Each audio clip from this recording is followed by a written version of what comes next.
Ah, I got your nose. You'll get this back after class. I'm gonna put it somewhere safe.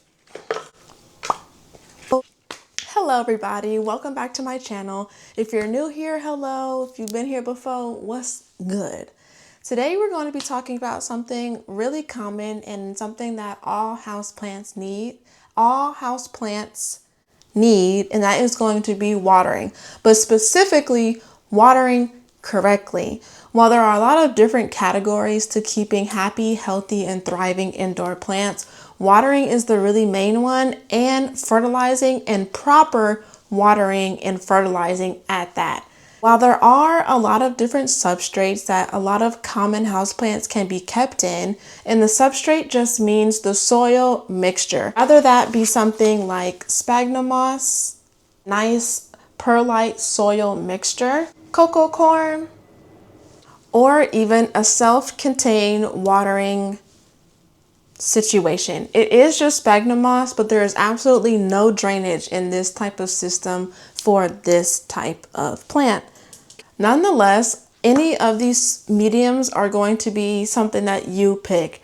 You can do your own research, or you can go with what already comes with the plant. And a lot of times they're already going to be set up for the best possible outcome for happy, healthy root development, which is what we are after when we fertilize and we water appropriately our plants. Starting off with regular soil off rip, because I keep this in a glass container, I can just look at this and tell that it's not time for a watering just yet. You can tell that all around evenly the soil is a dark, consistent color, showing that there is moisture in this soil.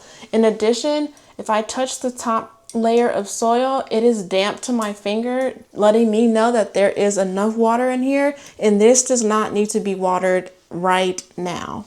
A similar thing with sphagnum moss. Sphagnum moss tends to typically retain a lot more moisture for a longer period of time. Depending on your current season, that will change in the spring and summer months, but across the board, sphagnum moss will remain damper for a little bit longer, allowing you to allow it more time to suck up that moisture and allow root development. To go from something like this that looks completely moist and to go to sphagnum moss that looks like it needs to be watered. You can already tell just from the difference of the other one that is in the other pot. This looks a lot more drier. I'm able just to pick it up and I can just squeeze it and just tell that there is no moisture in this sphagnum moss. And taking out the cover pot, I can tell that the wicks down here are also really dry. So this would be good to water right now. This is just to show you a side-by-side comparison to see which sphagnum moss would have to be watered now versus which one could wait. Some signs that we are able to see firsthand that we all know that happen when you start to infrequently water are going to be crispy edges and also the browning of leaves. This is going to be the first sign that you're not giving your plant enough water to sustain its leaf system up top. As you can see, that first layer of topsoil is for sure dried out and needs a really good drink. The second half has a little bit of moisture, but not enough to sustain happy and healthy leaf development. And when you don't water correctly, even the new growth will come in with defects going on, especially that yellowing and just that uneven leaf structure is because I am infrequently watering. I'm just forgetting, honestly. But these are going to be the signs to show this bad boy is probably going to need a little bit more tending to and a little bit more frequently, needs to be watered a little bit more frequently. My absolute favorite is plants that can sustain with no drainage. No drainage is a lot easier because that first layer of sphagnum moss keeps in a lot of the moisture, keeping the atmosphere in the glass or in the no drainage a little bit more damp and a little bit more able to withstand a little bit less frequent watering. While there are very telltale signs that you need to water, like now, you can just tell that all of my sphagnum moss is really light in color, as opposed to the second half is a little bit richer in color. This could definitely use a watering. That way in a couple of weeks, it won't be absolutely dried out and in dire need of a really good drink of water. Now, while every good drink of water looks different for every plant and also depending on the size, you want to make sure that all of the soil around the roots is just 110% saturated. Because we have to keep in mind, after we give a really good drink of water, we're going to be leaving it alone and not giving it any more water until it's to that point of almost drying out once again. When it comes to the cocoa, this is another one that can maintain or absorb a lot of its water for a really long time. Doesn't mean that you should not check your plant when it is time for everyone to go ahead and get a watering, but I'm going to show you another sign that a plant is in desperate need, especially one that has above ground root system. This root system here is obviously drying out because the aerial roots that are above ground are starting to look a little woodsy and are shriveling up, as opposed to being nice and thick how they are down here where they can get some water. That is going to be the first tell sign that this plant is ready for a good drink. While you might lose these roots, that's okay because there are others and there are still roots down here. This is going to be the first sign, is that tip of that leaf is going to go. It's going to turn yellow, then eventually it's going to turn brown. If you still don't give it any water, the whole entire leaf is going to die off because there is no water and there is no nutrients going to any of the stems or the leaves themselves. This plant is a little bit more resilient and hardy, but not all plants will be this forgiving when you do not give them the appropriate drink of water. Fertilizing is a touchy topic. We have to keep in mind, whatever season you're in and whatever season your region is in, fertilize during spring through summer.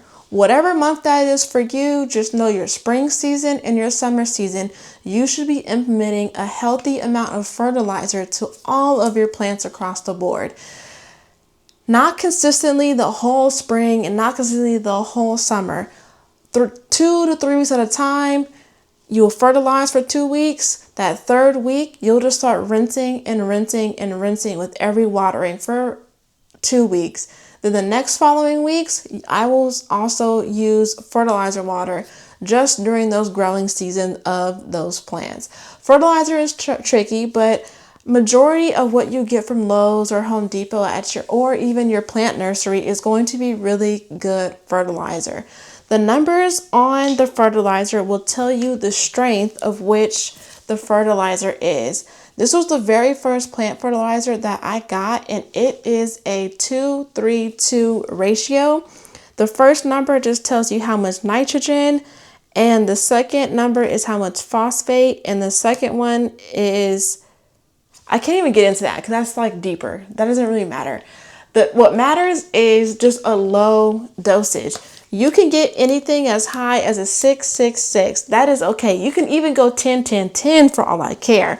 You'll see really good growth and development with the 10.10.10, but just know it could range low dose, low dose, low dose. Even if you get a 10.10.10 solution fertilizer, you can still only use half of whatever the recommended is, and you will be okay. I promise you. As long as you're not just always fertilizing throughout the whole entire 365 days of a growing season, you will be okay with whatever fertilizer you end up picking. I started off with this one and it's been doing me really justice, and I am currently using Utter Magic. Don't tell me why. I don't know why I pick it up. Honestly, I'll tell you why. It has a cow on it and my mom calls me Moo. So when I seen it, I hadn't seen it before. Why not? And this is a different ratio than what I'm used to. This is a 6:1:2. So the higher the nitrogen in your fertilizer, the better root development you will get out of your plants. But because I'm coming off of a 2-3-2, this is a really big boost. So before I transitioned from this bad boy to this bad boy, I only did it in its spring, and then I went back to this. How can I explain shortly? The influx of fertilizer will promote more growth. The change from a 2-3-2 to a 6-3, to a 6-1-2 will promote more root growth because you're changing the nitrogen that you're getting out of the watering. Does that make sense? I hope it does. I'm going to explain more because it is tricky. It's tricky, but it's not tricky at the same time. But whether you want to go natural or you want to do, not natural, if you want to do, oh my gosh, what's the word?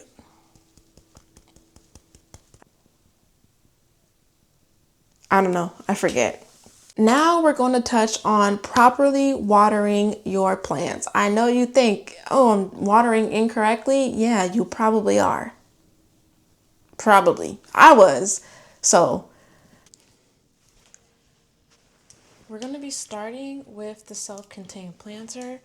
And what I'm going to be looking for is a slow pour.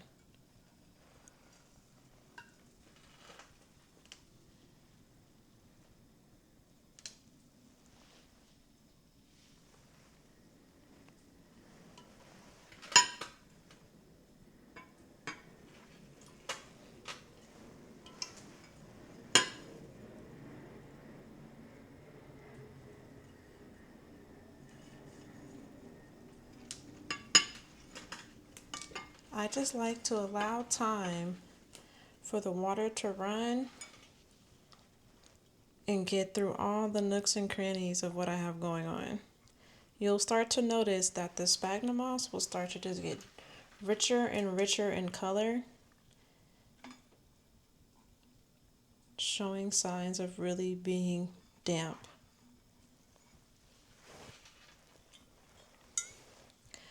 With the self-containing water, you're going to notice within the next couple of hours that the line of water that is here is going to slowly and slowly go down because all of the sphagnum moss and the chunky soil around it is going to be absorbing the water. And just already now I can feel damp to the touch of all the sphagnum moss in that first couple layer. You are then going to repeat the same step for watering, making sure you're watering all 360 around the soil and giving it enough water to fully drain to the bottom.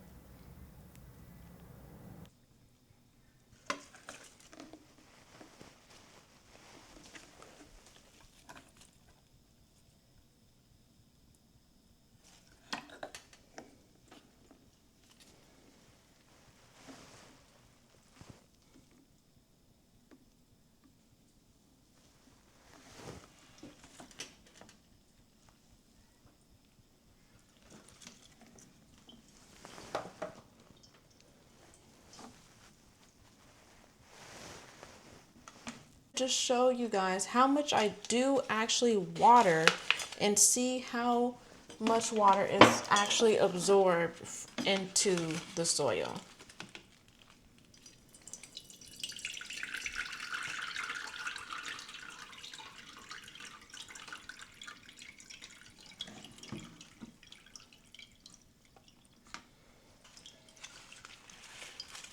Making sure I'm rotating it and also getting the back.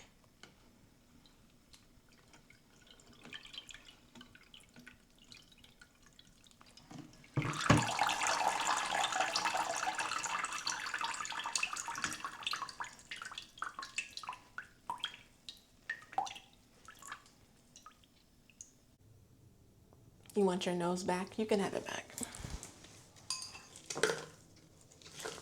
Here you go. Thank you guys so much for tuning in. I really do appreciate it. I really hope that this was helpful and insightful and encouraging for you guys to get going and get your plants happy and thriving and just doing really well. I know it's a lot of information, but it really is important just to have the knowledge on what to do to care for your indoor houseplants. Thank you guys so much. Don't forget to subscribe. Matter of fact, right now, press it, click it, bang it, bop it, twist it. Yeah, subscribe. For real. Thank you guys so much. I'll see you when I see y'all. Bye.